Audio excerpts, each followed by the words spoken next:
इस समय मनुष्य की बड़ी दुर्दशा हो रही है। महापुरुषों के वचन। दुर्दशा किसे कहते हैं?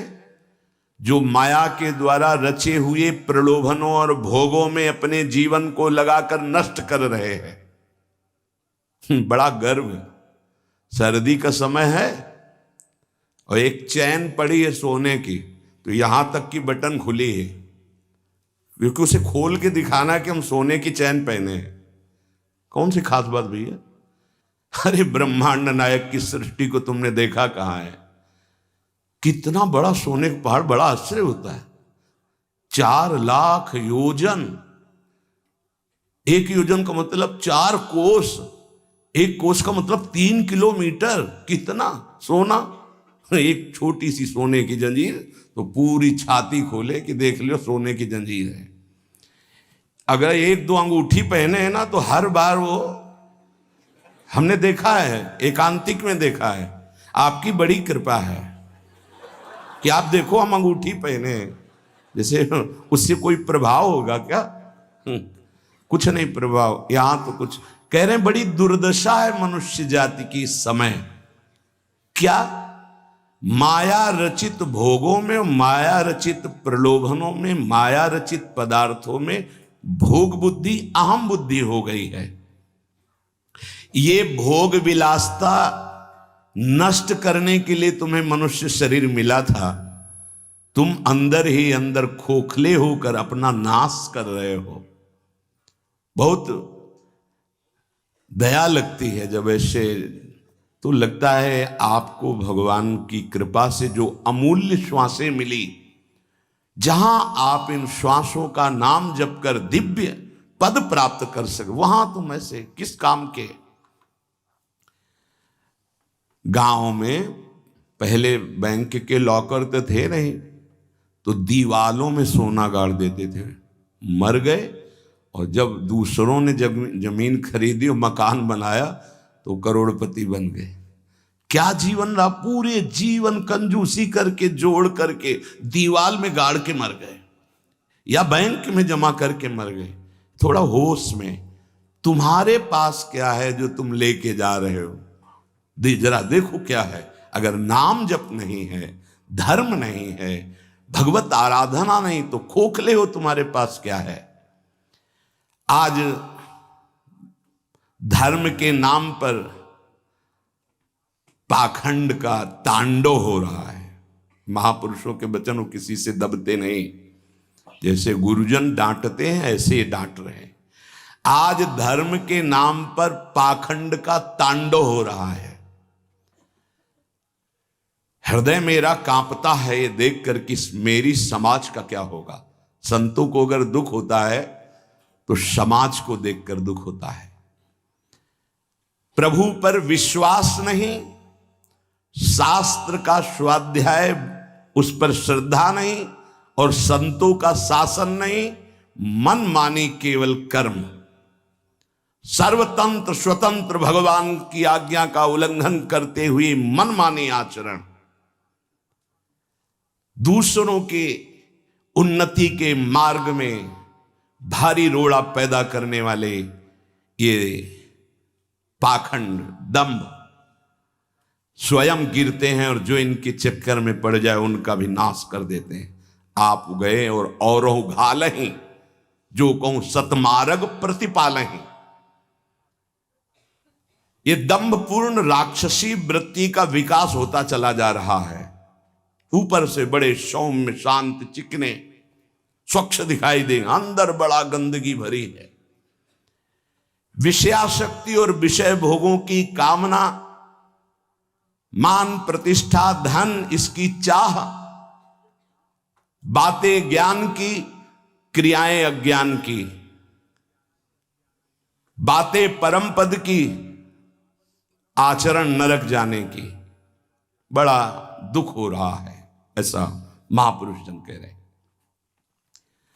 बाहरी सभ्यता बहुत जोर की, आंतरिक सभ्यता का नाश हो चुका है।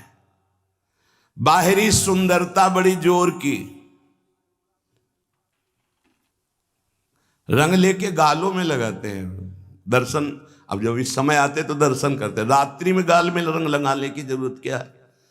संत दर्शन के लिए आए हो तो तुम्हें यहां गाल में, तुम्हारे लाल गाल कौन देखेगा? अरे यहां लाडली लाल के गाल देखने वाले भाई, ये जो नगर है वृंदावन प्रेम नगरी है, यहां लाडली लाल के कपोल देखने वाले हैं। जहां से गौर कांति प्रकट हो रही, श्याम कांति प्रकट हो रही है, जो बड़े बड़े ब्रह्मबोध संपन्न महापुरुषों के चित्त का अपहरण करके बलात् अपने अधीन कर लिया। कृष्णात् परम किमपि तत्त्वम हम न जाने। आप संयम से भगवत आराधना कीजिए, आपकी दृष्टि सुंदर होगी। चेहरा तो मांस खाने वालों का भी चमकता है, चेहरे की चमक साधना नहीं होती, साधना की चमक दृष्टि होती। तुम्हारी दृष्टि कैसी है? तुम्हारे नेत्र बताते हैं कि तुम्हारी स्थिति कहां है। साधु चमड़ा देख के नहीं पहचानता है, साधु दृष्टि देख के पहचानता है। आज हमारी सुंदरता बढ़ रही लेकिन हृदय असुंदर हो रहा है। दंभ, व्यभिचार, मिथ्याभिमान, हिंसा, दुर्गुण, दुराचार, इनकी उन्नति होती जा रही है। आध्यात्मिक गुरुजनों के वचन, शास्त्र वचन, इनकी हत्या हो रही है। न गुरुजनों के वचन न शास्त्र के वचन, इनका नाश किया जा रहा है, माना नहीं जा रहा। धन्य भाग है जो मान रहे हैं। सर्वव्यापी, सर्वप्रिय, सर्वमय, सर्वानंदमय प्रभु ने तुम्हें मानव दे भारत भूमि में खास करके इसलिए दी है कि तुम अपने दुखों को मिटाकर परम सुख में स्थित हो जाओ। उसके लिए एक सीमाएं रखी गई हैं धर्म की। भोगों को सीमा में बांध दिया गया है। अगर उन सीमा के अंतर्गत धर्मयुक्त भोगों का भोग भोगते हुए, नाम जप करते हुए अपने जीवन को व्यतीत करोगे तो तुम्हारे सारे पाप नष्ट हो जाएंगे। तुम्हें अन्य अलग कुछ नहीं अनुष्ठान करना पड़ेगा। नाम जप मात्र से तुम्हें एक महान आनंद के भोक्ता बन जाओगे। तुम समस्त बंधनों से मुक्त हो जाओगे। ज्यादा कठिन नहीं, बस धर्मयुक्त सीमा में रहकर नाम जप करना है।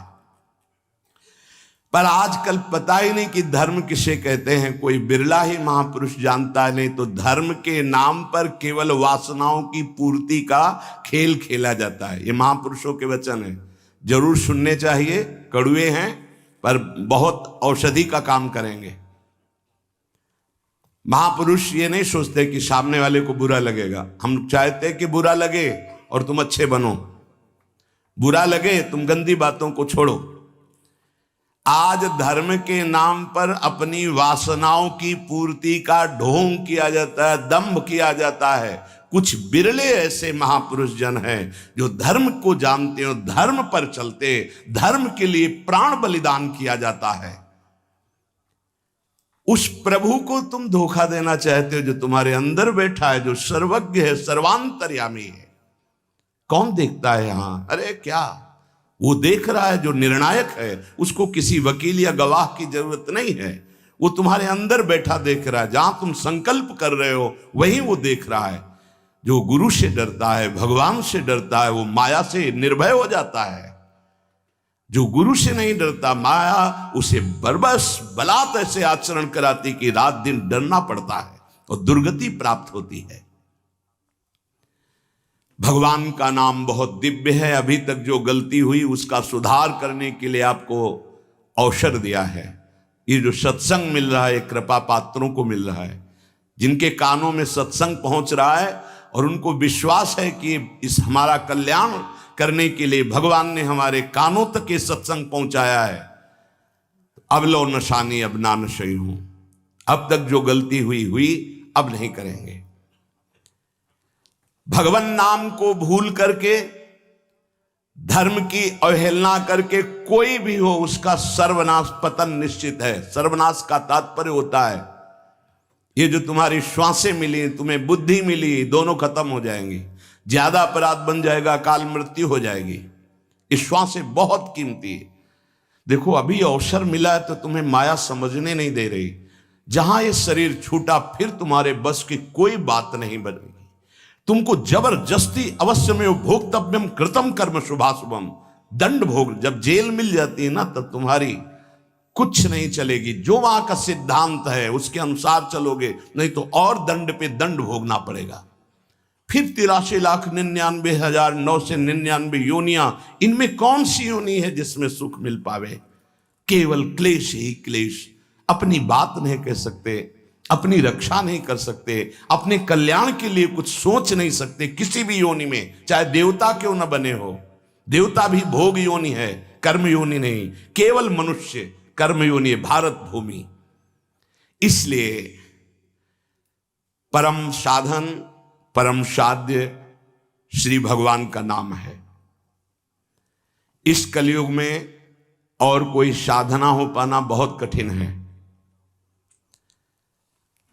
जो साधन के सूत्र बताए गए हैं उन पे स्थित हो पाना, जैसे अष्टांग योग, अब 3 घंटे बिना हिले डुले पद्मासन सिद्धासन में बैठते हैं, आज भी हैं, पर बहुत कम। मंत्रों को सिद्ध कर लेना आज मजाक माना जाता है कि ऐसा कैसे हो सकता है, मंत्रों से भगवान प्रतिष्ठित हो जाएंगे। अरे भगवान का अवतार हो गया।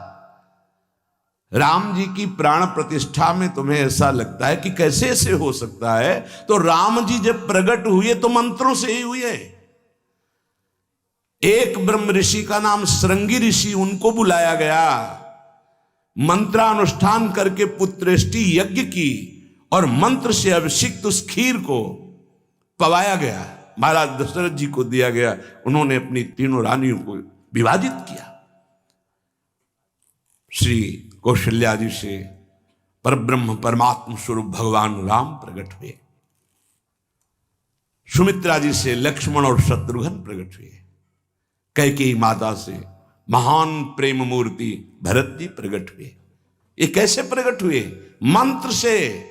पुत्रेष्टि यज्ञ श्रृंगी ऋषि ने करवाई, वशिष्ठ जी साक्षी, दशरथ जी यजमान, भगवान का अवतार हो गया। तो भगवान के लिए प्राण प्रतिष्ठा में भगवान पधारे, कोई आश्चर्य की बात? अरे भगवान का अवतार मंत्र से हो गया। आज भी हो रहा है मंत्र से अवतार। हृदयों में गुरु प्रदत्त मंत्र के द्वारा भगवान को हृदय में प्रकाशित कर लिया। उसी को सिद्ध महापुरुष कहते हैं।